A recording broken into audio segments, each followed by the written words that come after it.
أشهد أن لا إله إلا الله وحده لا شريك له وأشهد أن محمدا عبده ورسوله أما بعد فأعوذ بالله من الشيطان الرجيم بسم الله الرحمن الرحيم الحمد لله رب العالمين الرحمن الرحيم مالك يوم الدين إياك نعبد وإياك نستعين اهدنا الصراط المستقيم صراط الذين أنعمت عليهم غير المغضوب عليهم ولا الضالين.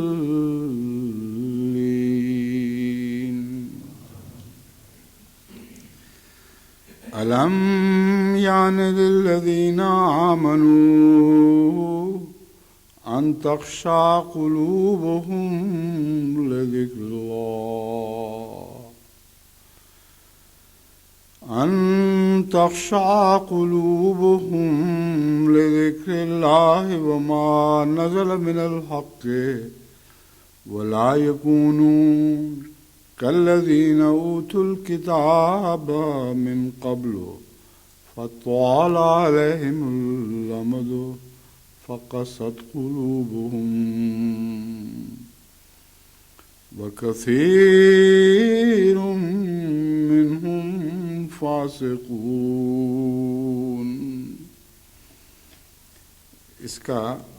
اس آیت کریمہ کا جو سورہ الحدید کی 17ویں آیت ہے، آزاد ترجمہ یوں بنے گا: کیا وہ لوگ جو ایمان لائے. اس میں آزاد ترجمہ اس لیے کہا گیا ہے کہ بین ہی لفظوں کی مطابقت نہیں کی گئی، مگر لفظوں کا ترجمہ بین ہی درست ہے، تو ترتیب کے لحاظ سے اسے تبدیل کر دیا گیا ہے، چونکہ اردو ترتیب اور تقاضا کرتی ہے.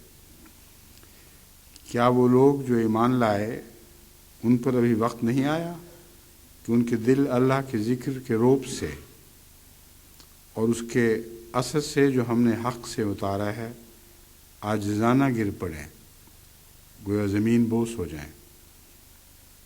اور مومنوں کو چاہیے کہ ان لوگوں کی طرح نہ ہوں جن کو پہلے کتاب دی گئی تھی، بس ان پر مدت لمبی ہو گئی تو ان کے دل سخت ہو گئے، اور اب حال یہ ہے کہ ان میں سے اکثر فاسق ہو چکے ہیں. چونکہ خشوع کا مضمون چل رہا ہے، اسی لیے میں نے ایک خشوع سے تعلق رکھنے والی یہ آیت آج تلاوت کی ہے. اس ضمن میں مجھے پہلے مضمون کی طرف واپس لوٹنا ہوگا، جہاں قطرات خون کے بہنے کا ذکر تھا، جہاں یہ ذکر تھا کہ اللہ ایک ایسا وقت بھی آئے گا کہ ایک ایک قطرے کو پیار کی نظر سے دیکھے گا. اور اس میں نے یہ عرض کیا تھا کہ معلوم یہ ہوتا ہے کہ ایسے زمانے کی باتیں ہیں جہاں نسبتاً کم لوگوں کو خون کی قربانی دینے کی توفیق ملے گی، اور ایسی صورت میں جہاں قربانی کم ہو جائے اس وقت قیمت بھی بڑھ جایا کرتی ہے، ان معنوں میں کہ تھوڑی چیز کی بھی قیمت بڑھ جاتی ہے. تو اس پہلو سے یعنی بڑھتی تو نہیں مگر تھوڑی چیز کی بھی قیمت بڑھ جاتی ہے. تو اس زمانے کے لوگوں کا ذکر میں نے کیا. اس زمانے میں اللہ تعالیٰ کے فضل کے ساتھ جماعت کو واقعتاً خون بہانے کا بھی موقع ملا ہے. خدا کی راہ میں اس طرح بعض احمدی شہید ہوئے ہیں کہ وہ سارا رستہ خون سے بھر گیا. بس بکثرت تو نہیں مگر ایسے واقعات ضرور ملتے ہیں کہ جہاں جماعت احمدیہ کے فدائیوں کو اپنا خون اس طرح بہانے کا موقع ملا جیسے بکریاں ذبح کر دی گئی ہوں. لیکن جو پہلے لوگ تھے ان میں یہ بہت زیادہ تھے. یعنی حضرت صلی اللہ علیہ وآلہ وسلم کے زمانے میں یہ خدا کی راہ میں خون بہانا جو ہے وہ اس سے بہت زیادہ ملتا ہے جتنا اب ملتا ہے. اسی لیے اللہ تعالیٰ نے قرآن کریم میں فرمایا سلۃ من الاولین وقلیل من الآخرین. یعنی کچھ قربانیاں ایسی ہیں جن میں پہلے تعداد کے لحاظ سے بہت بڑھ گئے ہیں، ایک بھاری جماعت ہے ان میں سے جو پہلوں میں سے ہے، لیکن بعد والوں کو بھی ضرور وہ قربانیوں کی توفیق ملے گی، لیکن نسبتاً کم. وقلیل من الآخرین، اور بعد میں آخر میں آنے والے لوگوں میں سے وہ نسبتاً تھوڑے ہوں گے. بس بعد میں آنے والوں کا تو ذکر میں نے کیا، لیکن سلۃ من الاولین کا ذکر نہیں کیا تھا. اس مضمون کو اس لیے میں اب دوبارہ اٹھا رہا ہوں کہ حضرت صلی اللہ علیہ وسلم کے زمانے میں جو خدا کی راہ میں خون بہایا گیا اس کا کیا عالم تھا۔ سب سے پہلے تو یہ یاد رکھنے کے لائق بات ہے کہ اول خون بہانے والے آن حضرت صلی اللہ علیہ وآلہ وسلم تھے۔ آپ کا خون بارہا اس طرح بہا ہے جیسے قربانیاں ذبح کر دی گئی، ایک دفعہ نہیں متعدد دفعہ ایسا ہوا ہے، اور آپ ہی ان معنوں میں اول الشہداء ہیں، اور آپ کے بڑھنے سے پھر باقی قوم نے قدم آگے بڑھایا۔ اگر آن حضرت صلی اللہ علیہ وآلہ وسلم کا خون اس راہ میں نہ بہایا جاتا تو صحابہ کو توفیق نہ مل سکتی تھی کہ اس شان کے ساتھ خدا کے حضور اپنی خون کی قربانیاں پیش کریں۔ اور آج بھی اسی دور کا فیض ہے، آن حضور صلی اللہ علیہ وآلہ وسلم کے غزوات میں اقدام کا فیض ہے کہ ہمیں بھی یہ توفیق مل رہی ہے کہ قرآن کریم ہمارا ذکر قلیل من الآخرین کے طور پر کرتا ہے۔ اسی سنت پر پیدا ہونے والے آخرین میں سے بھی کچھ ہوں گے، مگر تعداد میں تھوڑے ہوں گے، اگرچہ اول درجے کی قربانیاں پیش کرنے والے ہوں گے۔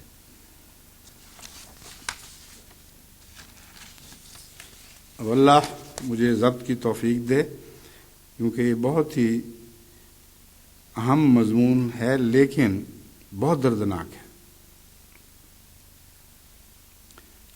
ابو حازم بیان کرتے ہیں، اور یہ حدیث بخاری کتاب المغازی سے لی گئی ہے،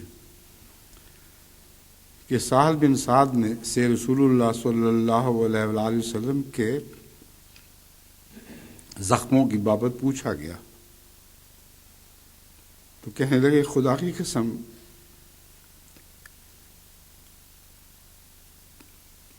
میں نے رسول اللہ کے زخموں کو دھونے والے، خدا کی قسم میں نے رسول اللہ صلی اللہ علیہ وآلہ وسلم کے زخموں کو دھونے والے اور پانی ڈالنے والے دونوں کو دیکھا ہے، میں دونوں کو جانتا ہوں۔ نیز جس چیز سے علاج کیا گیا تھا وہ بھی میرے علم میں ہے۔ چنانچہ انہوں نے کہا حضرت فاطمہ رضی اللہ تعالی عنہا بنت رسول زخموں کو دھوتی تھی، اور حضرت علی ابن ابی طالب ڈھال سے پانی ڈالتے تھے۔ جب انہوں نے دیکھا کہ پانی ڈالنے سے خون زیادہ بہتا ہے تو انہوں نے چٹائی کا ایک ٹکڑا لے کر جلایا اور راکھ زخم پر لگا دی، اس طرح خون رک گیا۔ اب یہ آج کے زمانے کے لیے بھی ایک سبق ہے، جب اور کوئی فوری چیز مہیا نہ ہو تو راکھ جلا کر ڈالنے کا طریق عربوں میں رائج تھا، اور یہ بہت ہی عمدہ طریق ہے اس پہلو سے کہ اس میں تمام جراثیم جلنے سے مر جاتے ہیں، اور راکھ میں خدا تعالیٰ نے یہ مادہ رکھا ہے کہ خون جذب کر کے وہ اس مقام پر جہاں سے خون بہ رہا ہو بیٹھ جاتی ہے اور خون بند ہو جاتا ہے۔ تو یہ ضمن میں عرض کر رہا ہوں کہ اس سے کیونکہ ایسے واقعات جماعت میں ہوتے رہتے ہیں، ان کو پیش نظر رکھنا چاہیے۔ اس روز حضور کے سامنے والی دندان مبارک ٹوٹ گئے تھے، آپ کا چہرہ مبارک زخمی اور خود ٹوٹ چکا تھا، اور ٹوٹا ہوا خود آپ کے سر میں دھنس گیا تھا، یہاں تک کہ جب نکالنے والے نے دانتوں سے کھینچ کر نکالا تو اپنے دانت بھی ٹوٹ گئے، اس قدر شدت کے ساتھ وہ اندر دھنسا ہوا تھا۔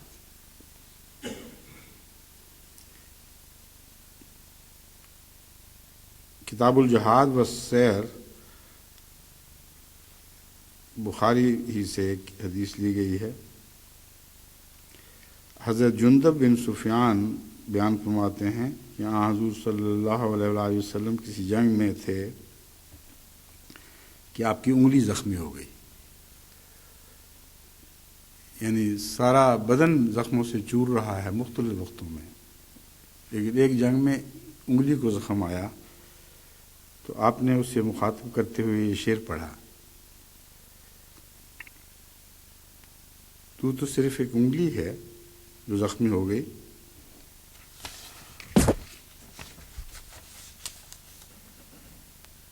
انت حل انت الا اصبع دمیتا وفی سبیل اللہ ما لقیت۔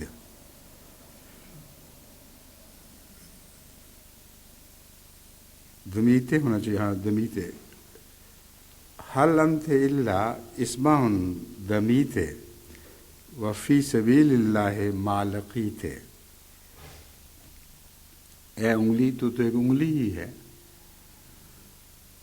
اور نصیب دیکھ اپنا کہ خدا کی راہ میں خون بہا رہی ہے۔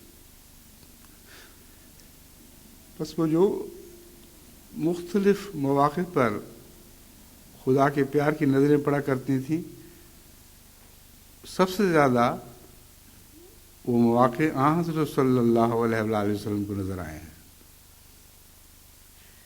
اور خدا نے ان مواقع کو اس پیار سے دیکھا کہ جس پیار سے آن حضور صلی اللہ علیہ وآلہ وسلم انگلی کو دیکھ رہے تھے، وہ اللہ کی نظریں پڑ رہی تھیں۔ جیسا کہ قرآن کریم فرماتا ہے، ما رمیت اذ رمیت ولکن اللہ رمی، تو نے تیر نہیں چلایا بلکہ اللہ نے تیر چلایا۔ تو گویا خدا کے الفاظ میں آپ اس انگلی سے مخاطب تھے، بڑی خوش نصیب ہے تو، اللہ کی راہ میں تجھے خون بہانے کی توفیق مل گئی۔ بخاری کتاب الجہاد باب قول اللہ عز و جل، اس میں حضرت انس رضی اللہ تعالی عنہ سے ایک روایت مروی ہے۔ انس بن مالک رضی اللہ تعالی عنہ بیان کرتے ہیں کہ میرے چچا انس بن نضر جنگ بدر میں شامل نہیں ہو سکے تھے، اور اس کا ان کو بڑا افسوس ہوا تھا۔ آپ نے ایک دفعہ کہا، اے اللہ کے رسول، پہلی جنگ جو آپ نے مشرکین سے لڑی اس میں شامل نہیں ہو سکا، آئندہ کبھی مشرکین سے جنگ کرنے کا موقع دیا، اللہ تعالیٰ نے موقع دیا تو میں اللہ کو دکھاؤں گا کہ میں کیا کرتا ہوں۔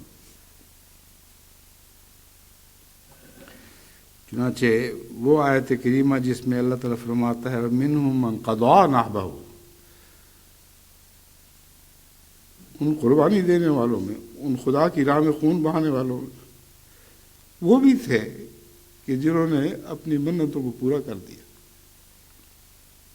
بڑا دعویٰ کیا کہ میں خدا کو دکھاؤں، اور واقعتاً دکھا دیا۔ ان کے متعلق جو واقعہ درج ہے وہ یہ ہے،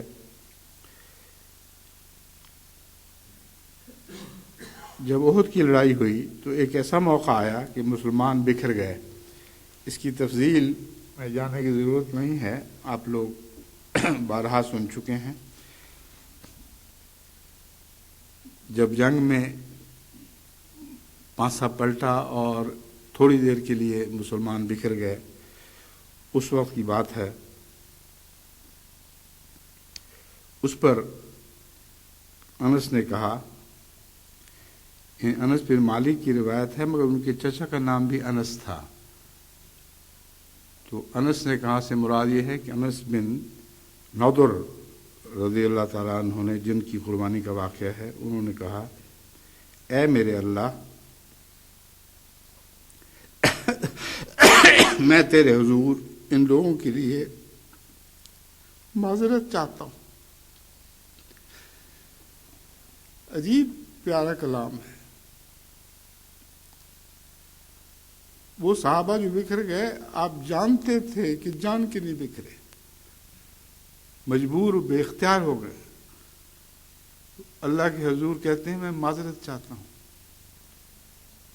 اور معذرت پیش کرنے والے کے اوپر سب سے بڑی ذمہ داری عائد ہوتی ہے کہ وہ اپنی بہادری اور اپنی قربانی کے ذریعے ثابت کر دے کہ جو مجبور نہ ہوئے ہوں، جن کو یہ اختیار ہو اپنے اوپر کہ میدان جنگ میں اپنی جان جھونک دیں، وہ یہ کیا کرتے ہیں۔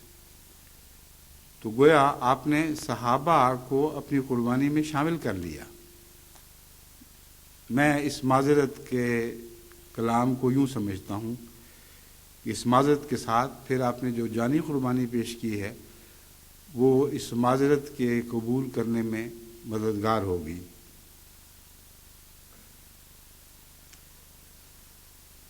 اور ساتھ یہ کہا کہ میں دشمنوں کے ظالمانہ سلوک سے بیزاری کا اظہار کرتا ہوں۔ پھر وہ آگے بڑھے تو ان کو سعد بن معاذ ملے۔ انس بن نضر نے ان سے کہا، اے سعد، دیکھو جنت قریب ہے۔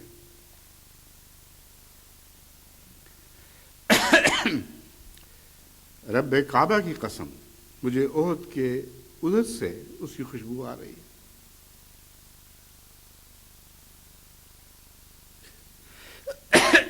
سعد نے اسی جنگ احد کے دوران جب شہداء بکھرے پڑے تھے اور ان کی تلاش ہو رہی تھی، یہ واقعہ آن حضرت صلی اللہ علیہ وآلہ وسلم کی خدمت میں پیش کیا۔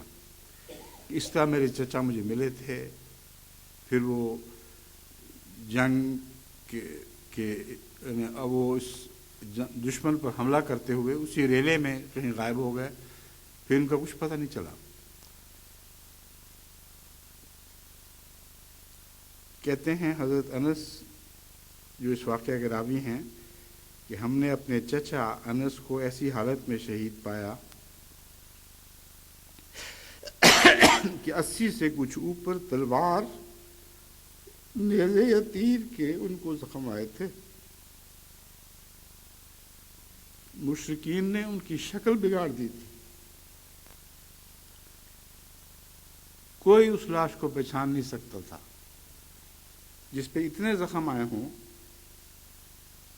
اندازہ کریں کہ وہ آخر وقت تک، جب تک دم میں دم تھا، وہ لڑتے رہے، اور ان کی بہادری کی وجہ سے، ان کے غیر معمولی جرأت کے ساتھ حملے کے نتیجے میں بہت سے دشمنوں کو لک اٹھانی پڑی ہے۔ اور اس غصے میں، جیسا کہ عربوں کا دستور تھا، وہ چہرہ بھی بگاڑ دیا کرتے تھے، یعنی ناش کا چہرہ بگاڑ دیا کرتے تھے، تو وہ پہچانے نہیں جا سکتے تھے۔ پھر ایسے حال میں جب کہ رسول اللہ صلی اللہ علیہ وسلم نے حضرت انس کو بھیجا کہ جاؤ تلاش کرو وہ کہاں ہیں، ان کی بہن ساتھ تھیں، انہوں نے پہچانا اور انگلیوں کے پورے سے پہچانا۔ ان کی انگلی پر کوئی نشان تھا، وہ کٹی ہوئی زخمی انگلی، وہ نشان باقی رہ گیا، نشان دکھائی دے رہا تھا۔ چنانچہ روایت کرنے والے بیان کرتے ہیں کہ ہم سمجھتے ہیں کہ آیت اسی قسم کے لوگوں کے حق میں نازل ہوئی کہ مومنوں میں سے کچھ ایسے ہیں جنہوں نے اللہ تعالیٰ سے جو عہد کیا اس کو پورا کر دکھایا، منہم من قضا نحبہ، اور وہ اپنے اس عہد میں سچے نکلے۔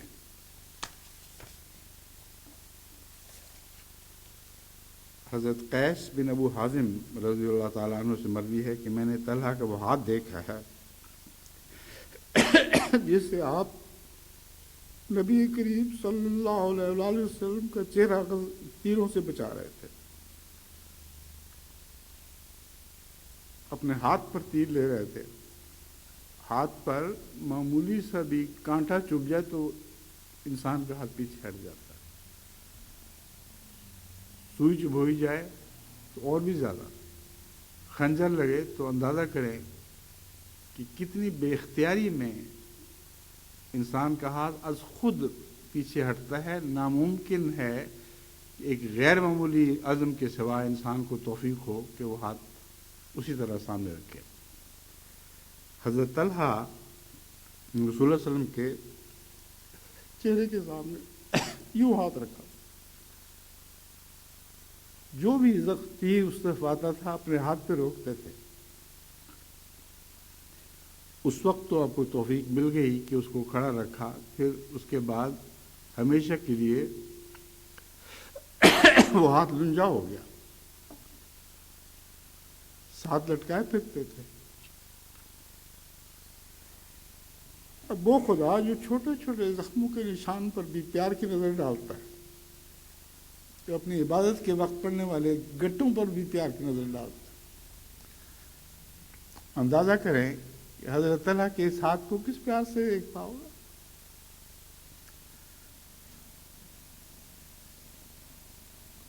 خدا کی قسم دنیا میں کوئی لنجا ایسا جس کے ہاتھ پر خدا کی پیار کی نظریں اس طرح پڑتی ہوں جس طرح طلحہ کے ہاتھ پر پڑتی رہی۔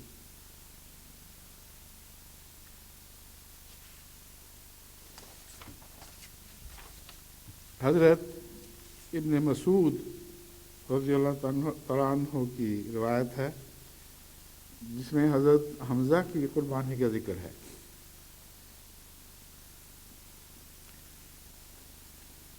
یہ مسند احمد بن حنبل سے لی گئی ہے۔ حضرت مسعود رضی اللہ تعالیٰ عنہ روایت کرتے ہیں کہ حضرت حمزہ کو اس حالت میں پایا گیا کہ آپ کا پیٹ چاک تھا، ہند نے آپ کا کلیجہ نکال کر چبا لیا تھا مگر اسے نگل نہ سکی۔ معلوم ہوتا ہے کہ کلیجہ نکال کے چبانے کی کوشش کی ہے تو پھر وہ الٹ گئی، اس کو الٹی آ گئی، جس کی وجہ سے جس طرح ویل مچھلی نے حضرت یونس کو باہر پھینک دیا تھا اسی طرح یہ کلیجہ اس کے پیٹ میں جانا مقدر نہیں تھا، کلیجہ معزز تھا۔ اس لیے چبانے کے متعلق لوگ کہتے ہیں، یعنی عام طور پر روایات میں آتا ہے کہ کلیجہ چبا کے کھا گئی، یہ غلط ہے۔ کلیجہ چبانے کی کوشش کی تھی لیکن اس کے ناپاک پیٹ میں اللہ نے توفیق نہیں دی کہ وہ اس ناپاک پیٹ میں حضرت حمزہ کا کلیجہ ڈال سکے۔ چنانچہ اس روایت میں یہ تفصیل ہے کہ وہ الٹ دیا اس نے اور کلیجہ نہ کھا سکے۔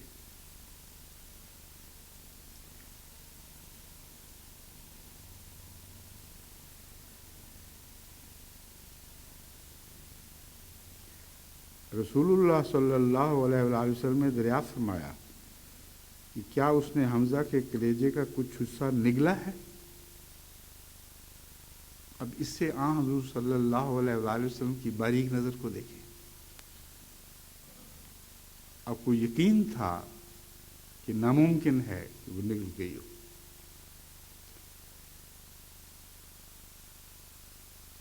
عرض کی کہ نہیں، کچھ حصہ بھی نہ نگل سکے۔ آپ نے فرمایا اللہ تعالیٰ نے حمزہ کا کوئی حصہ آگ میں ڈالنا پسند نہیں کیا۔ بس یہ استنباط یعنی محض میرا ذوقی استنباط نہیں، میرا بھی یہی استنباط تھا، مگر مجھے بے انتہا خوشی ہوئی جب میں نے حضرت صلی اللہ علیہ وآلہ وسلم کے لفظوں میں یہ بات سن لی۔ اس لیے خدا نے پسند نہیں کیا۔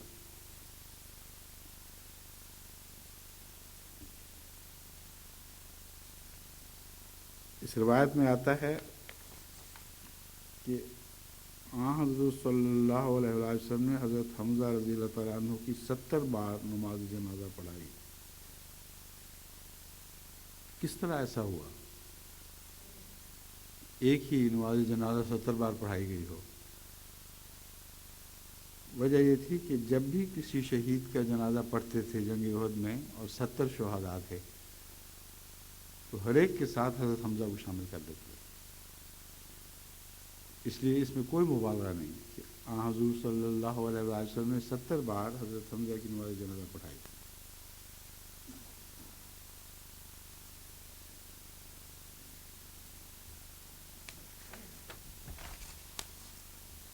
حضرت مسیح موعود علیہ الصلوۃ والسلام نے انہی قربانیوں کا ذکر اپنے اشعار میں بھی بکثرت فرمایا ہے، اور اشعار کے علاوہ تحریرات میں بھی حضور صلی اللہ علیہ وآلہ وسلم اور آپ کے ساتھیوں کے جو خون بہائے گئے ہیں ان کا ذکر بہت ملتا ہے، کیونکہ جو تراجم تھے بہت سی عربی زبان کی تحریریں ہیں، یعنی شعر بھی اور نثر بھی، اس لیے چونکہ تراجم جو تھے ان پر مجھے تسلی نہیں تھی جب تک میں خود تفصیل سے نظر نہ ڈالتا، اور اچھا ہوا کہ وہ نظر ڈالی گئی، کیونکہ بہت جگہ ترجموں میں سخم رہ گئے تھے، معلوم ہوتا ہے ترجمے بعد میں کیے گئے ہیں، کسی اور نے کیے، لیکن جو ترجمے حضرت مسیح علیہ السلام نے خود کیے وہ تو بہرحال درست ہیں، اور اگرچہ وہ مانوی رنگ رکھتے ہیں، بعض دفعہ با محاورہ ہیں، لیکن یقیناً 100% درست ہیں۔ تو اس لیے اس بحث میں پڑھنے کی بجائے کہ کون سا لفظ حضرت مسیح علیہ السلام کے اپنے ہاتھ کی تحریر، اپنے ہاتھ کا ترجمہ تھا، اس کا وقت نہیں تھا، کیونکہ روا کو بھیجتا، وہاں سے وہ تحقیق کرتے، بتاتے کہ اس کتاب کا کب ترجمہ ہوا، اس ترجمے میں جو پہلی اشاعت تھی مسیح علیہ السلام نے خود اپنے ہاتھ سے ترجمہ کیا تھا کہ نہیں، اس لیے اس تحقیق اور جستجو کا وقت نہ ہونے کی وجہ سے میں نے از خود جو ترجمہ کیا ہے وہ میں آپ کے سامنے پیش کرتا ہوں، اور سر دست چند اشعار میں لے سکا ہوں، کیونکہ اتنا وقت نہیں تھا کہ تمام اشعار اور تمام عربی تحریروں کا بذات خود ترجمہ کر سکوں۔ فرماتے ہیں قاموا باقدام الرسول بغزوہ کالعاشق المشغوف فی المیدان فدم الرجال بصدقهم فی حبهم تحت السیوف اریک کالقربان۔ آئینہ کمالات اسلام، روحانی خزائن، جلد 5، صفحہ 591۔ صحابہ رضوان اللہ علیہم رسول اللہ صلی اللہ علیہ وآلہ وسلم کے شدائی کہ میدان جنگ میں اقدام کی وجہ سے اپنے غزوات کے دوران ایک لفظ غلط لکھا ہوا ہے،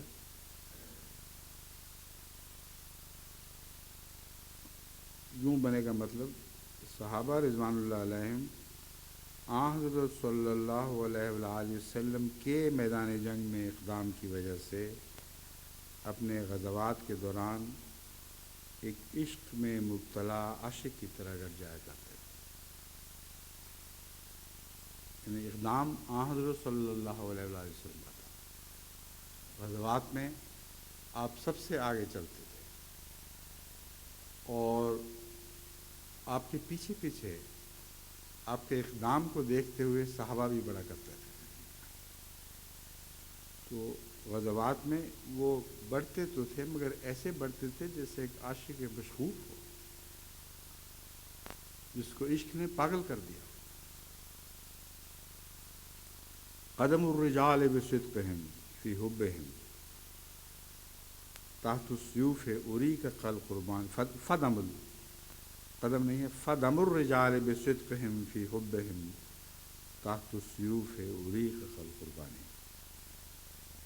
بس ان جوان مردوں کا خون اپنی محبت میں، اپنی سچائی کی وجہ سے تلواروں کے نیچے قربانیوں کی طرح بہا دیا گیا۔ اب قربانیوں کا خون بہتا ہوا تو سب نے دیکھا ہے، اگر اور کسی کو کوئی نماز روزے کی توفیق نہ بھی ملے تو آج کل رواج ہے کہ قربانی پیش کرنے میں ضرور کوشش کی جاتی ہے۔ تو حضرت مسیح موعود صلی اللہ علیہ وسلم فرماتے ہیں جس طرح قربانی کا خون یہ سب جانتے ہیں کہ کیسے بہتا ہے، کس طرح اچھل اچھل کر نکلتا ہے، اس طرح حضرت صلی اللہ علیہ وآلہ وسلم کا خون اللہ کی محبت میں بہا ہے اور رسول صلی اللہ علیہ وسلم کے اقدام کے نتیجے میں بہا ہے، اور اللہ کی محبت محمد رسول اللہ کی محبت کی بنا پر نصیب ہوئی۔ ایک ایسا عاشق جو پاگل ہو رہا ہو عشق میں، ایسے عاشق کی طرح محمد رسول اللہ صلی اللہ علیہ وسلم کے پیچھے پیچھے چلا کرتے تھے۔ پھر دوسری جگہ سیر الخلافہ روحانی خزائن جلد 8 میں صفحہ 397 پر حضرت مسیح موعود علیہ السلام کا یہ شعر ہے: ذبحوا وما خاف الورى من صدقهم بل آثر الرحمن عند بلائی تحت السیوف تشاہدوا لخلوصهم شہدوا بصدق القلب فی الاملائی۔ وہ اپنے صدق کی وجہ سے ذبح کیے گئے اور لوگوں سے خوف نہ کھایا، بلکہ ہر سخت ابتلا کے دوران رحمان کو ترجیح دی۔ انہوں نے اپنے خلوص کی وجہ سے تلواروں کے سایہ تلے حق کی گواہی دی۔ تحت السیوف تشہدوا، اب تشہد میں آپ بیٹھتے ہیں تو لا الہ الا اللہ محمد رسول اللہ پڑھتے ہیں، تو انہوں نے تلواروں کے سائے تلے یہ گواہیاں دی ہیں، یہ نہیں کہ آرام سے بیٹھے ہوئے تھے تو وہ درود پڑھ رہے تھے اور تشہد پڑھ رہے تھے، تلواریں چل رہی تھیں اس کے نیچے نیچے یہ آوازیں بلند ہو رہی ہیں۔ شہدوا بصدق القلب فی الاملائی، املائی کا ایک ترجمہ مجالس بھی ہے، لیکن یہاں تو مجالس کی بات نہیں ہو رہی، یہاں تو جنگوں کی بات ہو رہی ہے۔ بس املا کا ایک مطلب ہے زندگی بھر، ساری زندگی، تو اسے ہی میں نے اخذ کیا ہے اس ترجمے کو، جس کا مطلب یہ بنے گا شہدوا بصدقہم۔ شہدوا کے لفظ میں حضرت مسیح موعود علیہ السلام نے دونوں معنی داخل فرما لیے ہیں، کیونکہ اس کے دونوں ہی معنی ہیں۔ شہدوا کا ایک مطلب ہے گواہی دی، اور ایک مطلب ہے شہید ہو گئے، تو دراصل ان کا شہید ہونا ہی گواہی تھی۔ بس تشاہدوا کا جو پہلا مضمون ہے وہی اس لفظ کے ساتھ آگے بڑھ رہا ہے کہ تلواروں کے سائے تلے میں زبانی گواہیاں نہیں دیں، وہ یہ گواہیاں دیتے دیتے شہید ہو گئے، اور ان کی شہادت یعنی خدا کی راہ میں جان دینا ہی دراصل وہ شہادت تھی جو ہمیشہ ہمیشہ کے لیے زندہ رہے گی۔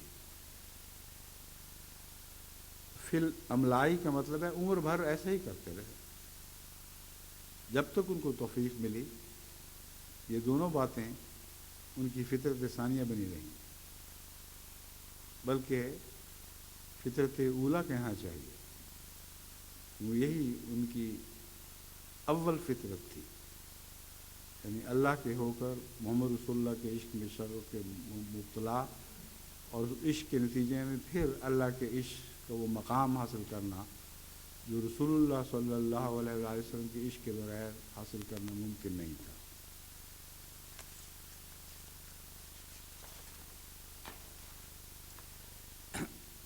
حضرت مسیح موعود علیہ السلام کی تحریروں میں سے جو نثر میں ہیں، یہ ایک تحریر میں آپ کے سامنے رکھتا ہوں جو اردو ہی میں ہے، اس لیے اس کے ترجمے کی ضرورت ہے پڑی۔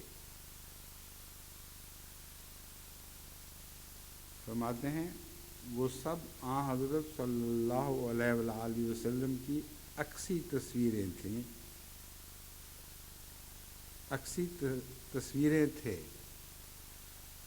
اب اس مضمون میں حضرت مسیح موعود علیہ السلام خاتم النبیین کا جو سب سے اعلیٰ مفہوم ہے وہ بیان فرما رہے ہیں۔ خاتم اس انگوٹھی کو کہتے ہیں جس کے نقوش جس جگہ لگائی جائے وہاں چسپاں ہو جائیں۔ بس حضرت صلی اللہ علیہ وآلہ وسلم خاتم الانبیاء کن معنوں میں تھے؟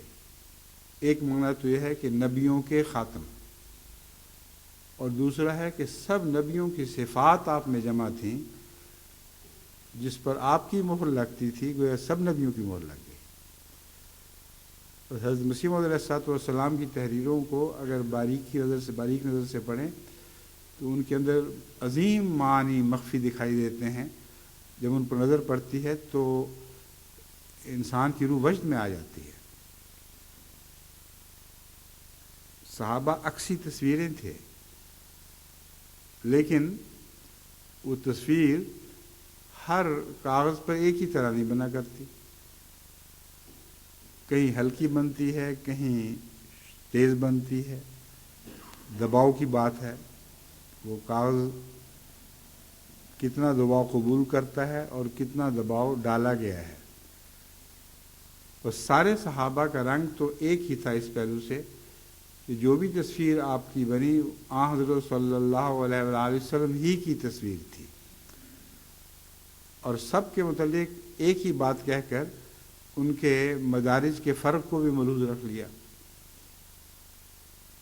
اپنا اپنا عشق تھا، اپنا اپنا رنگ تھا، مگر جو بھی پیاری تصویر ابھری ہے وہ محمد رسول اللہ کی تصویر تھی۔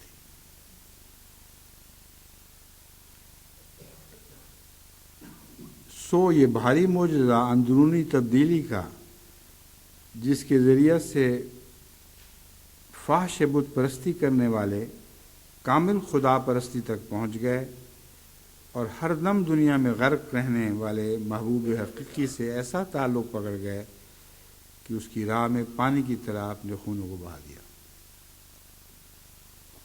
اب عکسی تصویر ان معنوں میں بھی تھے کہ رسول اللہ صلی اللہ علیہ وسلم نے چونکہ خون بہایا تھا، اسی طرح آپ کے نقش قدم پر چلتے چلتے انہوں نے بھی خون بہایا، اور جو الہی رنگ پکڑے وہ سارے حضرت صلی اللہ علیہ وآلہ وسلم کی مہر کے نتیجے میں پکڑے ہیں۔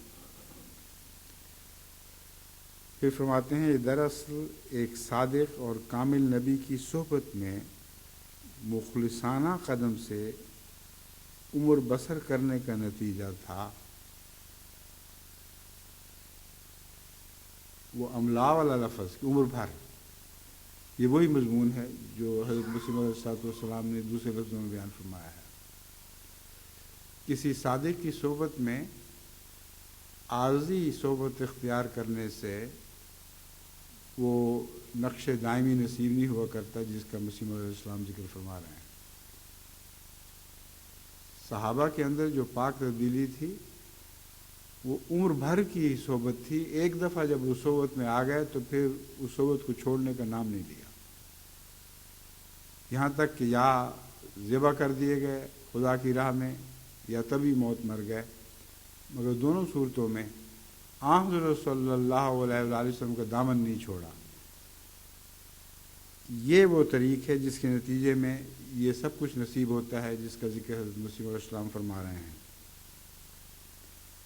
ایک صادق اور کامل نبی کی صحبت میں مخلصانہ قدم سے عمر بسر کرنے کا نتیجہ تھا۔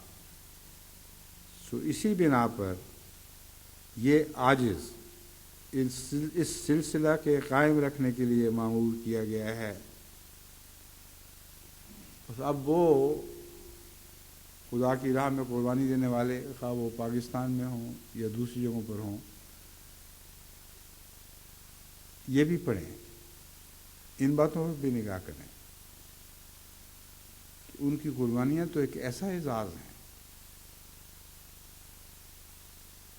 قیامت تک ان کی نسلیں اس پر فخر کریں گی۔ ان کے آباء و اجداد کی روحیں ان پر فخر کریں گی۔ ان کا قرآن میں ذکر فرما دیا گیا، قلیل من الآخرین، اول درجے کے تھے وہ، تھوڑے تھے مگر آخرین میں بھی تھے۔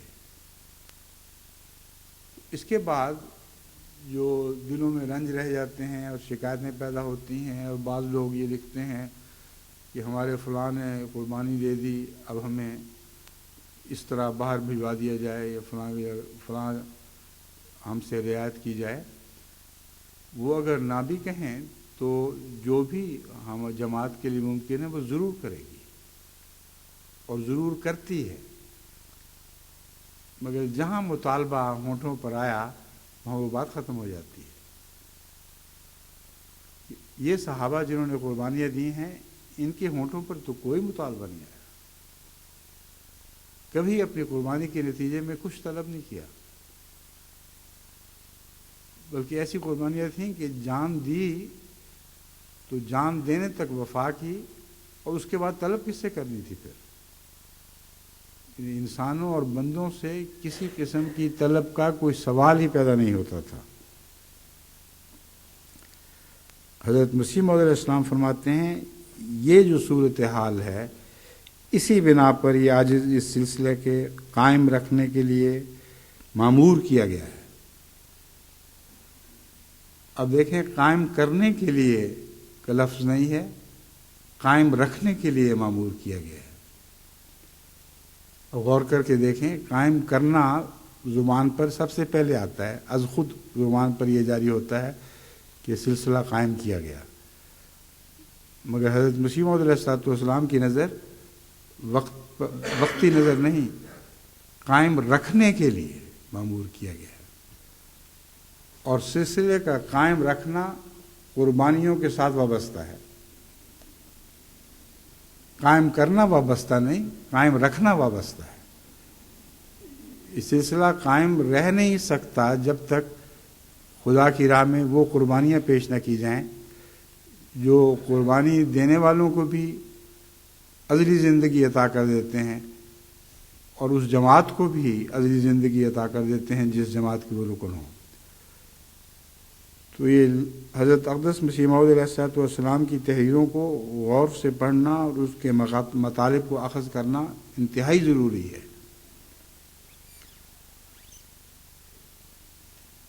اس سلسلہ کے قائم رکھنے کے لیے مامور کیا گیا ہے اور چاہتا ہے کہ صحبت میں رہنے والوں کا سلسلہ اور بھی زیادہ وسعت سے بڑھا دیا جائے۔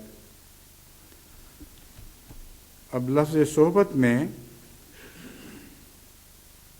نے پہلے بھی بیان کیا تھا کہ صحبت سے مراد یہ نہیں ہے کہ حضرت مسیح موعود علیہ السلام وفات پا گئے تو آپ کی صحبت نصیب نہ رہی۔ حضور صلی اللہ علیہ وآلہ وسلم کو وفات پائے ہوئے 1400 سال سے زیادہ عرصہ گزر گئے، لیکن صحابہ سے ملا جب مجھ کو پایا کا اعلان حضرت مسیح موعود علیہ السلام نے کیسے کر دیا؟ تو ایک صحبت جاریہ ہے، ایسی صحبت ہے جو ہمیشہ رہے گی، وہ اخلاق اور اعمال اور ایمان اور اقدار کی صحبت ہے۔ حضرت صلی اللہ علیہ وآلہ وسلم کی مہر بند نہیں ہوئی، وہ قیامت تک جاری ہے، اور ان معنوں میں جاری ہے کہ جس شخص نے بھی اپنے دل پر وہ نقوش لیے جو رسول اللہ صلی اللہ علیہ وآلہ وسلم کی مہر سے لگتے ہیں تو گویا وہ آپ کی صحبت میں داخل ہو گیا۔ حضرت مسیح موعود علیہ السلام فرماتے ہیں کہ صحبت کا سلسلہ میں بڑھانا چاہتا ہوں، اور اب جماعت احمدیہ ایسے دور میں داخل ہے کہ صحبت کا سلسلہ پھیل رہا ہے اور پھیلتا چلا جائے گا، اور ان مطالب پر غور کے نتیجے میں تمام جماعت پر ذمہ داری عائد ہوتی ہے کہ جہاں بھی جماعت احمدیہ کی تعداد بڑھتی ہے وہاں مصاحبین کی تعداد بڑھے، کیونکہ حضرت مسیح موعود علیہ السلام کا ارادہ تعداد بڑھانے سے کا نہیں تھا، بلکہ ایسی تعداد بڑھانے کا تھا جس کے ساتھ صحبت کا سلسلہ پھیلتا چلا جائے۔ بس یہی وجہ ہے کہ میں تمام نومبائین کے متعلق ان ملکوں کے سربراہوں کو بار بار نصیحت کرتا ہوں، بار بار سمجھا رہا ہوں کہ اگر تعداد بڑھی اور صحبت نہ پھیلی تو پھر یہ حضرت مسیح موعود علیہ السلام کے آنے کے مقاصد میں سے نہیں ہے۔ تھوڑی مہر شروع میں لگ سکتی ہے، لیکن جتنا دباؤ بڑھتا چلا جائے گا اس مور کے نقوش زیادہ نمایاں ہوتے چلے جائیں گے۔ بس آپ لوگ بھی اپنی بڑھتی ہوئی جماعتوں پر اس پہلو سے نظر رکھیں اور اپنی پھیلتی ہوئی اولاد پر بھی اس پہلو سے نظر رکھیں، کیا وہ یہ نقوش قبول کر رہے ہیں یا نہیں، اور نقش بننے شروع ہو گئے ہیں کہ نہیں۔ اگر یہ بن رہے ہیں تو حضرت مسیح موعود علیہ السلام کی عبارت اپنے مقصد کو پا لیتی ہے اور چاہتا ہے، یعنی خاکسار اپنے متعلق فرماتے ہیں، عاجز یہ چاہتا ہے کہ صحبت میں رہنے والوں کا سلسلہ اور بھی زیادہ وسعت سے بڑھا دیا جائے، اور ایسے لوگ دن رات صحبت میں رہیں کہ جو ایمان اور محبت اور یقین کو بڑھانے کے لیے شوق رکھتے ہوں۔ اب دن رات صحبت میں رہیں کا ایک ظاہری معنی بھی ہے، یعنی حضرت مسیح موعود علیہ السلام قادیان میں آ کر وہاں ٹھہرنے کی بھی بہت تلقین فرمایا کرتے تھے، مگر یہ ناممکن تھا کہ یہ پھیلتی ہوئی جماعت جو لاکھوں کی تعداد میں حضرت مسیح علیہ السلام کی زندگی میں ہی پھیل چکی تھی، وہ ساری قادیان میں اکٹھی ہو جاتی۔ کسی طرح یہ ممکن نہیں تھا۔ بس حضرت مسیح موعود علیہ السلام ایسی بات کیسے کہہ سکتے ہیں جو ناممکن ہو؟ تو لفظی طور پر کچھ یہ مضمون ان لوگوں پر بھی اطلاق پاتا تھا جو قادیان آئے اور قادیان ہی کے ہو رہے، وہ اولین تھے صحبت پانے والے، لیکن حضرت مسیح موعود علیہ السلام کے زمانے میں بھی آخرین بھی تھے، اور یہ مضمون بیک وقت چل رہا تھا۔ آخرین وہ تھے جو کثرت سے احمدی ہو رہے تھے، اور حضرت مسیح موعود علیہ السلام چاہتے تھے کہ یہ صحبت کا سلسلہ ان کے ذریعے پھیل جائے، تاکہ ایمان اور محبت اور یقین میں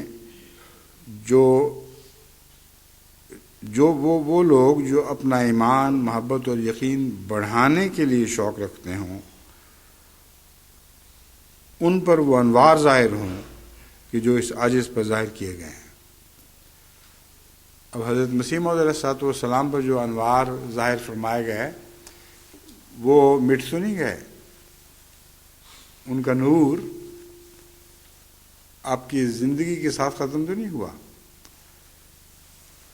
بلکہ آپ کے وصال کے بعد پہلا خلیفہ ہی نور کے طور پر ابھرا ہے، اور حضرت مسیح موعود علیہ السلام نے آپ کے نور کی بڑی تعریف فرمائی ہے۔ تو یہ استدلال ہے میرا کہ یہ اتفاقی حادثہ نہیں ہے۔ حضرت مسیح موعود علیہ السلام کو جو انوار عطا ہوئے تھے، جو آپ بڑھانا چاہتے تھے، وہ آپ کے وصال کے بعد بھی جاری رہے ہیں، اور حضرت خلیفۃ المسیح اول کی صورت میں اس نئے دور کی بنیاد ڈالی گئی جس میں نوروں کا انتشار ہونا تھا، اور یہ انتشار حضرت خلیفۃ المسیح اول کی زندگی تک محدود نہیں تھا، ورنہ بالکل بے معنی ہو جاتا۔ اگر آپ کی زندگی تک محدود رہنا تھا تو پھر تو بہتر تھا کہ مسیح موعود علیہ السلام کی زندگی میں یہ سلسلہ ختم ہو جاتا، کیونکہ انوار کا اصل منبع تو آپ ہی تھے۔ اس لیے وہ ایک خوشخبری تھی جماعت کے لیے کہ تمہارے لیے انوار کا سلسلہ ختم نہیں کیا جائے گا۔ بس وہ انوار کا سلسلہ اب بھی جاری ہے، اور حضرت اقدس مسیح موعود علیہ السلام کی تحریرات اس نور کو سمیٹے ہوئے ہیں۔ ان تحریرات کا، جیسا کہ میں نے عرض کیا ہے، گہری نظر سے مطالعہ ضروری ہے، ورنہ بعض دفعہ خدا تعالیٰ کے کلام سے، جس کلام سے لوگ نور پاتے ہیں، اسی کلام سے لوگ اندھیروں میں بھی چلے جاتے ہیں، کیونکہ وہ اپنے نفس کے اندھیرے ساتھ رکھتے ہیں۔ ایسے ہی لوگ ہیں جن کو اندھا کہا گیا ہے، ان کی نگاہ جاتی ہی نہیں کلام کی گہرائیوں تک، اب اسی کلام کو پڑھ پڑھ کر دیکھیں دنیا میں کتنے مخالف اور معاند مولوی ہیں جن کی گستاخیاں ختم ہونے میں نہیں آ رہی. وہ عبارت کے کچھ حصے کو لیتے ہیں، کچھ حصے کو چھوڑ دیتے ہیں، اور جس حصے کو لیتے ہیں اس کے معنی کو بھی صحیح بیان نہیں کر رہے ہوتے. اس لیے جماعت کا فرض ہے کہ حضرت مسیح موعود علیہ الصلوۃ والسلام کی تحریرات کو پڑھے بھی اور گہرے غور سے ان کا مطالعہ کرے. میں ان پر وہ انوار ظاہر ہوں کہ جو اس عاجز پر ظاہر کیے گئے ہیں. یعنی یہ انوار پھر آپ پر بھی نازل ہوں گے. اس کے دو معنی ہیں. ایک معنی تو یہ ہے کہ حضرت مسیح موعود علیہ الصلوۃ والسلام کی تحریرات میں مضمر نور کو آپ سمجھ لیں اور اختیار کر لیں، اور یہ نور اگر آپ کو نصیب ہو جائے تو پھر انوار نازل بھی ہوں گے جیسا کہ حضرت مسیح موعود علیہ الصلوۃ والسلام پر نازل کیے گئے. اس کا مطلب یہ ہے کہ نور نور سے ملتا ہے. جن کا دل نورانی ہو چکا ہو، جس کا آغاز حضرت مسیح موعود علیہ الصلوۃ والسلام سے نور اخذ کرنے کے نتیجے میں ہوا، ان کا دل پھر محبت انوار الہی بن جایا کرتا ہے. یعنی اللہ تعالیٰ کے بہت سے دیگر انوار بھی ان پر نازل ہونے شروع ہو جاتے ہیں. پھر فرماتے ہیں اور وہ ذوق ان کو عطا ہو جو اس عاجز کو عطا کیا گیا ہے، تا اسلام کی روشنی عام طور پر دنیا میں پھیل جائے. وہ ذوق ان کو عطا ہو. جب نور ملتا ہے تو نور کی اہمیت بھی ساتھ ساتھ واضح ہوتی چلی جاتی ہے. جتنا نور روشن ہوتا چلا جاتا ہے اتنی اس کی زیادہ اہمیت ہوتی جاتی ہے. چنانچہ فرمایا میں اس لیے چاہتا ہوں کہ ان پر بھی نور اترے تاکہ وہ ان کو نور کا مضمون صرف مانون سمانن سمجھ نہ آئے، معنی کے لحاظ سمجھ نہ آئے، بلکہ ان کے دل میں جاری ہو اور اس کا لطف اٹھانے لگیں. جب یہ ہوگا تو پھر یہ ہوگا تا اسلام کی روشنی عام طور پر دنیا میں پھیل جائے. تو دیکھیں ہم دعائیں تو بہت کرتے ہیں کہ اسلام کی روشنی تمام دنیا میں پھیل جائے، اور کیسے پھیلے گی یہ طریق اکثر لوگوں کو معلوم نہیں. ہاتھ اٹھاتے ہیں کہ اے اللہ اسلام کی روشنی پھیلا دے، مگر یہ نہیں جانتے کہ انہوں نے ہی وہ شمع بننا ہے جن شمعوں کے ذریعے روشنی پھیلنی ہے. تو ایسی دعا کیوں کرتے ہیں جس دعا کو اپنے نفوس میں جاری نہ کرنا چاہیں؟ کسی کو اس دعا کا حق نہیں کہ اے اللہ اسلام کا نور ساری دنیا میں پھیلا دے جب تک وہ اپنے دل کو پہلے نورانی نہ بنائے، کیونکہ از خود نہیں پھیلے گا، ورنہ تو ساری دنیا پر از خود آسمان سے نور اتر سکتا تھا. کیوں نہیں اترتا؟ اس لیے کہ نورانی وجودوں کی معرفت ان کو نہیں مل رہا. حضرت صلی اللہ علیہ وآلہ وسلم سے جو سلسلہ شروع ہوا وہی سلسلہ ہے جو اب حضرت مسیح موعود علیہ الصلوۃ والسلام کے دور میں قلیل سلۃ من الآخرین کے بعد قلیل من الآخرین کے ذریعے شروع ہوتا ہے، اور پھر اس سلسلے نے پھیل جانا ہے. پھر کثرت سے ایسے لوگ پیدا ہوں گے جو اولین تو نہیں ہوں گے لیکن پھر بھی دوسرے درجے میں نیکیوں پر قدم بڑھانے والے ہوں گے. ان کے متعلق قرآن کریم فرماتا ہے وہ سلۃ من الآخرین. وہ پہلوں تک محدود نہیں رہیں گے. یہ بکثرت نیکیوں میں آگے قدم بڑھانے والے آخرین میں بھی پیدا ہوں گے. گو ان کی نیکیوں کا درجہ وہ نہیں ہوگا جو اولین کا درجہ ہے، مگر جس درجے تک وہ پہنچیں گے وہ بھی بہت بڑے درجات ہیں. وہ جو دو جنتیں جن کے وعدے کیے گئے ہیں قرآن کریم میں، اس کی تفصیل میں اس وقت جانے کا وقت نہیں، مگر ایک جنت وہ ہے جو بہترین عمل کرنے والوں کو، بہترین قربانی کرنے والوں کو اس دنیا میں بھی نصیب ہوتی ہے اور اس دنیا میں بھی ہوتی ہے. یہ وہ لوگ ہیں جن کے متعلق فرمایا گیا سلۃ من الاولین وقلیل من الآخرین. پھر وہ جنت بھی ہے جو سب مومنوں پر جھکی ہوئی ہے، جس کا عام ذکر سورہ رحمان میں ملتا ہے۔ اس کے متعلق فرمایا ہے سلۃ من الاولین و سلۃ من الآخرین، بکثرت بعد میں آنے والوں میں ایسے لوگ پیدا ہوں گے۔ بس میں امید رکھتا ہوں کہ آپ ان مضامین کی گہرائی تک اتر کے جو خون کی قربانیاں ہیں اس مضمون کو بھی زیادہ گہرائی سے سمجھیں گے، اور اس کے نتیجے میں جو نور اترا کرتا ہے اس نور کو حاصل کرنے کی کوشش کریں گے۔ اللہ ہمیں اس کی توفیق عطا فرمائے۔ انشاءاللہ باقی مضمون وہ اسی طرح جاری رہے گا، انشاءاللہ اگلے خطبے میں بیان کروں گا۔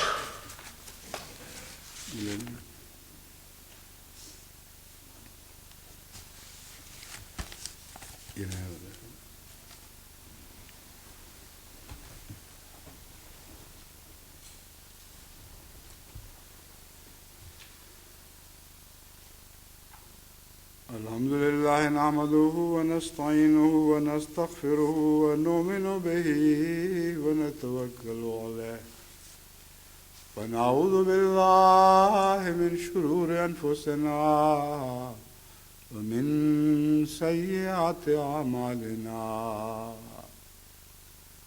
من يهده الله فلا مضل له ومن يضلله فلا هادي له ونشهد أن لا إله إلا الله وحده لا شريك له ونشهد أن محمدا